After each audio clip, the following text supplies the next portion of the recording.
ಶುಭೋದಯ ಎಲ್ಲರಿಗೂ. ದಾನೇಶ್ವರಿ ಯೂಟ್ಯೂಬ್ ಚಾನೆಲ್ಗೆ ಸ್ವಾಗತ. ಬನ್ನಿ, ಇಂದಿನ ದಿನದ ವಿಶೇಷತೆ, ದಿನದ ಪಂಚಾಂಗ ಹಾಗೂ 12 ರಾಶಿಗೆ ಯಾವೆಲ್ಲ ಫಲಾಫಲಗಳಿವೆ ಅಂತ ತಿಳಿದುಕೊಳ್ಳೋಣ. ನಮ್ಮ ಗುರುಗಳಾದಂತಹ ಖ್ಯಾತ ಜ್ಯೋತಿಷ್ಯರು, ವಾಸ್ತು ತಜ್ಞರು, ಶ್ರೀ ರೇಣುಕಾ ಯಲ್ಲಮ್ಮ ಹಾಗೂ ಮಲೆ ಮಹದೇಶ್ವರರ ಆರಾಧಕರಾದಂತಹ ಶ್ರೀಯುತ ಅರ್ಜುನ್ ರಾವ್ ಗುರುಜಿ ಅವರಿಂದ ತಿಳಿದುಕೊಳ್ಳೋಣ ಬನ್ನಿ. ಹಾಗೆ ಇವತ್ತು ವಿಶೇಷ ಅನುಷ್ಠಾನವನ್ನ ಕೂಡ ತಿಳಿಸ್ಕೊಟ್ಟಿದ್ದಾರೆ, ಬನ್ನಿ ನೋಡೋಣ. ಸಮಸ್ತ ನಾಡಿನ ಜನತೆಗೆ ಶ್ರೀ ಅತಿಥಿ ದೇವಿ ಹಾಗೂ ನನ್ನ ತಾಯಿ ಜಗನ್ಮಾತೆ ಸ್ವರೂಪಿಣಿಯಾಗಿರ್ತಕ್ಕಂಥ ರೇಣುಕಾ ಯಲ್ಲಮ್ಮ ಹಾಗೂ ನನ್ನ ತಂದೆ ಮಲೆ ಮಹದೇಶ್ವರನ ಆಶೀರ್ವಾದ ಸದಾ ಯಾವತ್ತೂ ನಿಮ್ಮ ಮೇಲಿರಲಿ ಬಂಧುಗಳೇ. ಈ ದಿನ ತಾರೀಕು 22/8/2025 ಶುಕ್ರವಾರ, ದಕ್ಷಿಣಾಯನ ವರ್ಷ ಋತು ಶ್ರೀ ವಿಶ್ವವಸು ನಾಮ ಸಂವತ್ಸರದ ಶ್ರಾವಣ ಮಾಸದ ಕೃಷ್ಣ ಪಕ್ಷದ ಚತುರ್ದಶಿ ಈ ದಿನ ಬಂದು ವಿಶೇಷವಾಗಿರ್ತಕ್ಕಂಥದ್ದು ಆಶ್ಲೇಷ ನಕ್ಷತ್ರ. ಆಶ್ಲೇಷ ನಕ್ಷತ್ರದಲ್ಲಿ ಕೆಲವರು, ಗುರುಗಳೇ ನಾವು ಆಶ್ಲೇಷ ನಕ್ಷತ್ರದಲ್ಲಿ ಜನನಾಗಿದೆ, ಮಗುವಿಗೆ ಏನು ಹೆಸರು ಇಡಬೇಕು, ಡಾಡಿಡು ಅಂತ ಬರ್ತದೆ, ಏನು ಕಟ್ಟಕ್ಕಾಗಲ್ಲ ಅಂತ ಹೇಳ್ತಾರೆ.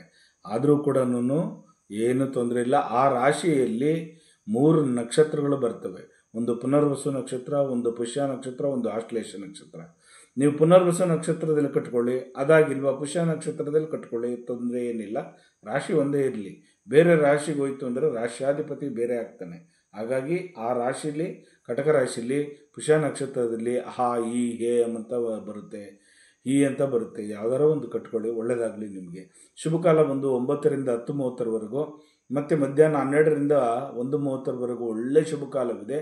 ಆ ಕಾಲದಲ್ಲಿ ನೀವು ಒಳ್ಳೊಳ್ಳೆ ಕೆಲಸಗಳನ್ನು ಮಾಡ್ಕೊಂಬಿಡಿ ಬಂಧುಗಳೇ. ಈ ದಿನ 12 ರಾಶಿ ಕಡೆ ಗಮನ ಕೊಡೋಣ. ಮೊದಲಿಗೆ ಆದಿತ್ಯಾದಿ ನವಗ್ರಹಗಳನ್ನು ಮನಸ್ಸಿನಲ್ಲಿ ಪ್ರಾರ್ಥನೆ ಮಾಡುತ್ತಾ, ನಮಃ ಸೂರ್ಯಾಯ ಚಂದ್ರಾಯ ಮಂಗಳಾಯ ಚ ಬುಧ ಶುಕ್ರ ಶನಿ ಬೇಶ್ಚ ರಾಹುವೇ ಕೇತುವೇ ನಮಃ. ಗುರು ಬ್ರಹ್ಮ ಗುರು ವಿಷ್ಣು ಗುರುದೇವೋ ಮಹೇಶ್ವರ ಗುರು ಸಾಕ್ಷಾತ್ ಪರಬ್ರಹ್ಮ ತಸ್ಮೈ ಶ್ರೀ ಗುರುವೇ ನಮಃ. ಗುರುವೇ ಸರ್ವಲೋಕಾನಾಂ ವಿಜಿಸೈಭವರೋಗಿಣಾಂ ನಿಧಯೇ ಸರ್ವವಿದ್ಯಾನಾಂ ಶ್ರೀ ದಕ್ಷಿಣಾಮೂರ್ತೆಯೇ ನಮೋ ನಮಃ. ಆದಿತ್ಯಾದಿ ನವಗ್ರಹಗಳನ್ನು ಹೃದಯ ಸಿಂಹಾಸನದಲ್ಲಿ ನಿಲ್ಲಿಸ್ಕೊಂಡು ಈ ದಿನ ಮೊದಲನೇ ರಾಶಿಯಾಗಿರ್ತಕ್ಕಂಥ ಮೇಷರಾಶಿಗೆ ಕೀರ್ತಿ, ಯಶಸ್ಸು, ಲಾಭ ತರತಕ್ಕಂಥ ದಿನ ಈ ದಿನ. ವೃಷಭ ರಾಶಿಯವ್ರಿಗಂತೂ ಪ್ರಚಾರದ ದಿನ ಅಂತಲೇ ಹೇಳ್ಬೋದು. ಈ ದಿನ ನೀವು ದೂರ ಪ್ರಯಾಣ ಮಾಡ್ತಕ್ಕಂಥದ್ದು, ಅಲ್ಲಿ ನಿಮ್ಮ ಪ್ರಚಾರದ ಕಾರ್ಯವನ್ನು ಮಾಡ್ತಕ್ಕಂಥದ್ದು. ಮಿಥುನ ರಾಶಿಯವ್ರಿಗಂತೂ ಈ ದಿನ ನೆಮ್ಮದಿಯಾದ ವಾತಾವರಣ ಇರ್ತಕ್ಕಂಥದ್ದು. ನಿಮ್ಗೆ ತುಂಬ ಚೆನ್ನಾಗಿರ್ತೀರ, ಲವಲವಿಕೆಯಾಗಿರ್ತೀರ. ಕಟಕ ರಾಶಿಯವರಿಗೆ ಸಹಾಯ ಹಸ್ತವನ್ನು ಮಾಡ್ತೀರಿ, ಬೇರೆಯವರಿಗೆ ಹಣಕಾಸಿನ ನೆರವನ್ನು ಕೊಡ್ತೀರಿ. ಸಿಂಹರಾಶಿಯವರಿಗೆ ಇವತ್ತು ಶುಭ ಫಲವಂತನೇ ಹೇಳ್ಬೋದು. ನಿಮಗೆ ತುಂಬ ಚೆನ್ನಾಗಿದೆ, ಕಾರ್ಯ ಅನುಕೂಲ ಆಗ್ತಕ್ಕಂಥದ್ದು, ಎಲ್ಲ ರೀತಿಯಲ್ಲಿ ಅನುಕೂಲವಾಗ್ತಕ್ಕಂಥದ್ದು. ಕನ್ಯಾ ರಾಶಿಯವರಿಗೆ ಅಭಿವೃದ್ಧಿಯ ಪಥದಲ್ಲಿ ನಡೀತೀರಿ, ಉನ್ನತವಾದ ಸ್ಥಾನಮಾನಕ್ಕೆ ಹೋಗ್ತೀರಿ. ತುಲಾ ರಾಶಿಯವ್ರಿಗಂತೂ ಈ ದಿನ ಪ್ರಶಂಸೆಯ ದಿನ, ನಿಮಗೆ ಖಂಡಿತವಾಗಿ ತುಂಬ ಚೆನ್ನಾಗಿದೆ. ವೃಶ್ಚಿಕ ರಾಶಿಯವರಿಗೆ ಅನುಕೂಲಕರವಾಗಿರ್ತಕ್ಕಂಥ ವಾತಾವರಣ ಸೃಷ್ಟಿಯಾಗ್ತಕ್ಕಂಥದ್ದು, ತುಂಬ ಚೆನ್ನಾಗಿರ್ತೀರ.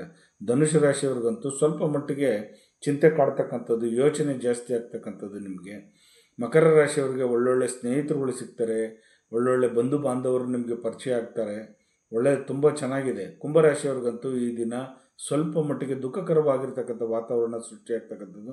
ಮಧ್ಯಾಹ್ನ 3 ಗಂಟೆ ಸ್ವಲ್ಪ ವರ್ಜಿಸಿ ಆಮೇಲೆ ನೀವು ಪ್ರಯಾಣ ಮಾಡಿ, ಆಮೇಲೆ ಒಳ್ಳೆ ಶುಭ ಕಾರ್ಯಗಳಿಗೆ ಕೈ ಹಾಕಿ. ಮೀನರಾಶಿಯವ್ರಿಗಂತೂ ಈ ದಿನ ತುಂಬ ಪ್ರಯತ್ನ ಪಡಬೇಡಿ. ಈ ದಿನ ಸ್ವಲ್ಪ ಮಟ್ಟಿಗೆ ದುಃಖಕರವಾಗಿರ್ತಕ್ಕಂಥದ್ದು, ಯೋಚನೆ ಆಗ್ತಕ್ಕಂಥದ್ದು, ಫೀಲಿಂಗ್ ಆಗ್ತಕ್ಕಂಥದ್ದು, ಯಾಕೆ ಇವತ್ತು ನಮಗೆ ಈ ಕೆಲಸನೇ ಆಗಲೇ ಇಲ್ವಲ್ಲ ಅಂತ ಕೊರಗುವಂಥ ಒಂದು ಸನ್ನಿವೇಶ ಎದುರಾಗ್ತಕ್ಕಂಥದ್ದು.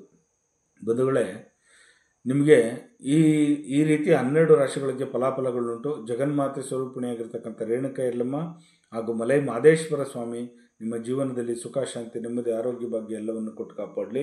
ಉಧೋ ಯಲ್ಲಮ್ಮ, ಉಧೋ ಯಲ್ಲಮ್ಮ, ಉಗೇ ಮಾದಪ್ಪ, ಉಗೇ ಮಾದಪ್ಪ.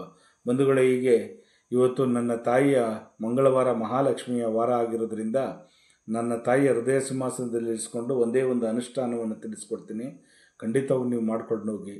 ನೀವು ಯಾರೇ ಆಗಲಿ ಪ್ರಯಾಣ ಮಾಡಬೇಕಾದ್ರೆ ಅವ್ರ ಕಡೆಯಿಂದ ನಮಗೆ ಈ ಕೆಲಸ ಆಗಬೇಕು ಅಂತ ನಿಮ್ಮ ಮನಸ್ಸಲ್ಲಿದ್ದರೆ, ನಿಮ್ಮಿಂದ ಮೇಲಧಿಕಾರಿ ಆಗಿರ್ಬೋದು, ನಿಮ್ಮಿಂದ ಯಾರು ವೈರಿಗಳಾಗಿರ್ಬೋದು, ನೀವು ಯಾರ ಹತ್ರಕ್ಕೆ ಹೋಗ್ತೀರೋ ಅವ್ರ ಹತ್ರ ಧನಪ್ರಾಪ್ತಿ ಆಗಬೇಕಾಗಿರೋದು, ಮತ್ತು ಈ ರೀತಿ ಏನಾದ್ರು ಬರಬೇಕಾಗಿರ್ತಕ್ಕಂಥದ್ದು, ಅವರು ನಿಮ್ಮ ಮಟ್ಟಿಗೆ ನಿಮ್ಮ ಜೊತೆಗೆ ಬಾಂಧವ್ಯವನ್ನು ಚೆನ್ನಾಗಿ ಇಟ್ಕೊಳ್ತಕ್ಕಂಥ ಒಂದು ಏನಾದರೂ ಆಗಬೇಕು ಅಂತಂದರೆ ನೀವು ಮಾಡಬೇಕಾಗಿರೋದು ಇಷ್ಟೇ. 2 ಯಾಲಕ್ಕಿ 2 ಲವಂಗವನ್ನು ಜೋಬಲ್ಲಿ ಇಟ್ಕೊಂಡೋಗಿ. ನಿಮ್ಮ ಕೆಲಸ ಆಗಿಲ್ಲ ಅಂದರೆ ಕೇಳಿ, ಯಾಕೆಂದರೆ ಯಾವುದೇ ಕಾರಣಕ್ಕಾಗಲಿ ಅವರು ನಿಮಗೆ ವಶೀಕರಣ ಆಗಿಬಿಡ್ತಾರೆ.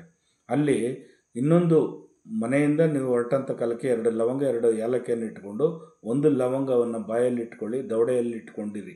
ಮಾತಾಡಬೇಕಾದ್ರೆ ಖಂಡಿತವಾಗೂ ನೋಡಿ, ನಿಮಗೆ ಎಲ್ಲ ಕೆಲಸ ಕಾರ್ಯಗಳು ಅವರ ವಶೀಕರಣವಾಗ್ತಕ್ಕಂಥದ್ದು. ಇದನ್ನು ಮಾಡ್ಕೊಳ್ಳಿ, ಖಂಡಿತವಾಗೂ ನಿಮ್ಗೆ ಚೆನ್ನಾಗಿರ್ತೀರ.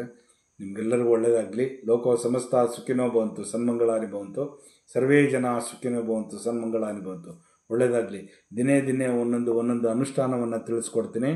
ಖಂಡಿತವಾಗಿ ನೀವು ಎಲ್ಲರೂ ಚೆನ್ನಾಗಿರಿ. ಶುಭವಾಗಲಿ ನಿಮಗೆ. ಇಂದಿನ 12 ರಾಶಿಗೆ ಯಾವೆಲ್ಲ ಫಲಾಫಲಗಳಿವೆ ಅಂತ, ಹಾಗೆ ಇವತ್ತು ಅನುಷ್ಠಾನವನ್ನ ಕೂಡ ತಿಳಿಸ್ಕೊಟ್ಟಿದ್ದಾರೆ. ಎಲ್ರಿಗೂ ಒಳ್ಳೇದಾಗತ್ತೆ. ಈ ಅನುಷ್ಠಾನವನ್ನ ಮಾಡ್ಕೊಳ್ಳಿ, ಎಲ್ರಿಗೂ ಒಳ್ಳೇದಾಗ್ಲಿ ಅಂತ ಹೇಳ್ತಾ, ದಯವಿಟ್ಟು ನಿಮ್ಗೆ ಏನಾದ್ರೂ ಸಮಸ್ಯೆಗಳಿದ್ರೆ ಖಂಡಿತ ಗುರುಗಳನ್ನ ಸಂಪರ್ಕ ಮಾಡಿ. ಸ್ಕ್ರೀನ್ ಮೇಲೆ ಬರ್ತಾ ಇರುವಂತ ನಂಬರ್ಗೆ ಕರೆ ಮಾಡಿ ನಿಮ್ಮ ಸಮಸ್ಯೆಗಳನ್ನ ಗುರುಗಳ ಹತ್ರ ಹೇಳ್ಕೊಳ್ಳಿ. ಖಂಡಿತ ಗುರುಗಳು ಅದಕ್ಕೆ ಪರಿಹಾರವನ್ನ ಸೂಚಿಸ್ತಾರೆ. ದಯವಿಟ್ಟು ಲೈಕ್ ಮಾಡಿ, ಶೇರ್ ಮಾಡಿ, ಕಮೆಂಟ್ ಮಾಡಿ, ಸಬ್ಸ್ಕ್ರೈಬ್ ಆಗಿ. Thank you.